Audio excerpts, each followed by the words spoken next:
Ayun! Good day mga boss, panibagong pyesa, panibagong obra na naman. Alright. Bali ngayon for today's video, gagawa tayo ngayon ng isang black and gray na naman. Palagi madalas kasi akong gumagawa ng black and gray.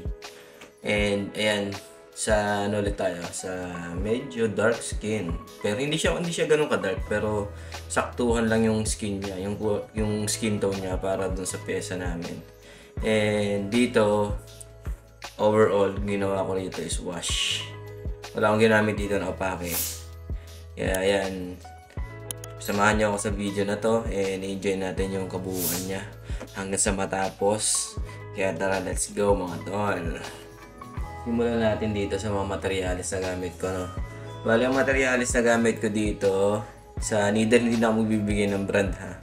Yung gamit ko rito is 15M1 at saka 11RM. 15M1 at saka 11RM. Yung 15M1, ginagamit ko siya para doon sa packing.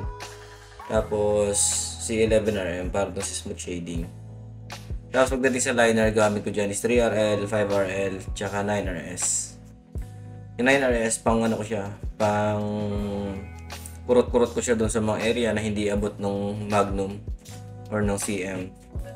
Importante na matuto tayong gumamit ng RM ay ng rod shader kasi malaking bagay siya para mas ma-maximize natin yung gusto natin detalye doon sa pyesa. Siya nga pala, bali itong pyesa na to is customized to. Ni-remake ko yung binigay sa akin ni client para doon sa pyesa niya. Niremake ko siya kasi yung niya is naka-design na dun sa skin. Hindi pa naman siya totally nakatato, naka-layer lang siya. So ibig sabihin hindi siya kompleto.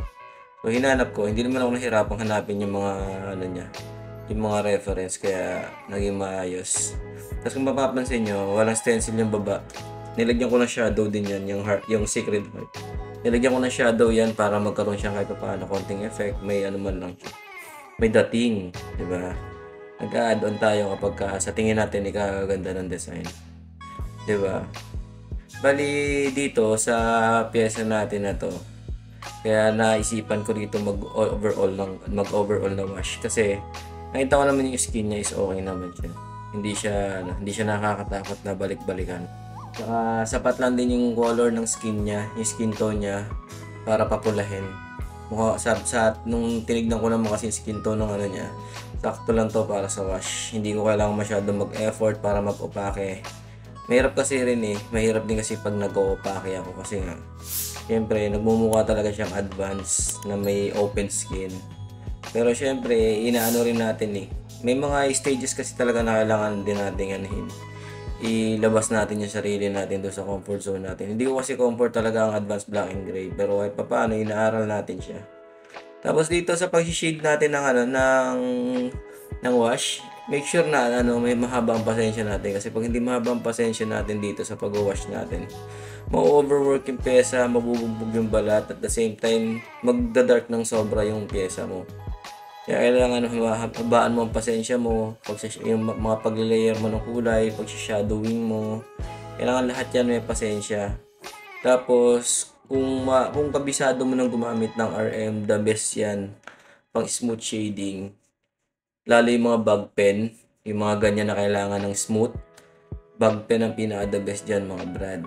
Kaya aralin nyo yung mga usage ng mga yung mga needle ninyo. Pag yan ang master ninyo, madali na sa inyo yan. Pero hindi ko naman sinasabi na magaling akong mag black and gray. Alam ko lang kung paano ginagawa ang black and gray. At the same time, syempre, sinishare ko lang din sa inyo mga tol. Yan. Tapos, ngayon palang paparating na Chinese New Year. Hindi ko pa masyadong may mga nagtatanong din kasi sa mga SOCMED ko kung mag-extend ba ako ng promo, and sabi ko naman is hindi ko pa alam kung mag-extend ako. Bahala na kung sisipagin tayo mag-extend. Kasi baka mamaya pag nag-extend ako, wala rin naman mga magiging kliyente. Sayang naman yung extension ng promo. Kaya go na lang tayo sa go. And anyway, marami pa rin naman dapat akong pag-aralan dito sa pyesa na to. Kaya hanggang ngayon, at least pa paano, nag-explore pa rin naman ako. Dito sa piyesa na 'to nag-enjoy ako ng sobra dito kahit sobrang haba namin ginawa. Alam ko umabot kami dito ng 5 hours.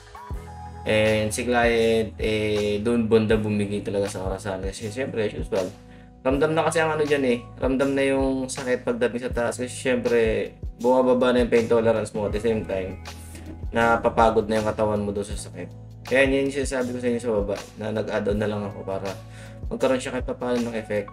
Kasi kung hindi natin siya lalagyan ng effect, ang boring sa baba wala lang, na-realize ko lang kasi siya nakita ko yung sa nakita ko kasi siyang wala masyadong detalye sa baba. Although detalyado yung Sacred Heart, pero mas maganda rin pa rin kasi na na meron pa rin siyang wow factor pag nakita. Tapos yung Angel, ay yung Cherubim, nag-enjoy ako dyan ng sobra kasi na ano ko dyan na-showcase ko yung pasensya ko dyan kasi nga kailangan din dahan-dahanin ko siya hanggang sa makarating ako doon sa taas, doon sa buhok niya. Gusto ko mailabas yung effect ng buhok niya na nakaalsa.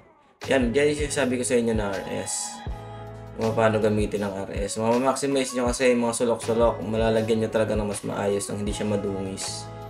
Tapos syempre, ang RM, ang round magnum, malaking bagay yan. Kasi wala yan siyang kantuhan and mas ma-achieve mo yung soft na hinahanap mo. Yan, halos na tayo, patapos na natin yung Cherubim. Siya nga pala, isang pakpak lang meron ng Cherubim na yan. Dinagdagan ko lang din yan. Yan, di ba? Cute na niya, sarap na niya pisil-pisilin. Siya nga pala, sa lahat ng mga gusto magpatato, yan. Message nyo lang ako sa akin, dalawang FB page yan. Dalawa yan, JMT TV tsaka JM Tattoo. Yan. At kung gusto nyo rin mag-inquire sa aking TikTok account, meron din tayo, JM Tattoo TV. Yan. At syempre, meron din tayong YouTube channel mga tol. Pasuporta naman ako ng YouTube channel ko. Subscribe kayo mga tol. Para lang lumawak yung community ng YouTube channel ko. And syempre, yung mga video ko dyan sa yung mga video ko dyan sa Facebook page ko, pa-like na rin. Syempre, follow na rin kayo sa aking Facebook page. Tapos yun, balik tayo sa YouTube channel ko mga tol, pa-subscribe ako and pa-like na rin. Syempre, pa-hit na rin ang notification bell para palagi updated sa mga videos na gagawin ko. Alright. Ayan, halos patapos na tayo dyan sa taas sa Cherubim. Ayan, enjoy na lang natin tong kabuuan ng video. Sana nagustuhan ninyo yung video yung ginawa ko para sa inyo. And kita-kits tayo ulit sa mga susunod ko pang gagawin video. Wag sana kayong magsawa sa panonood ng mga videos na ginagawa ko kahit wala masyadong kabuluhan. Alright. So hanggang dito na lang. Ingat kayo palagi. God bless. Bye-bye.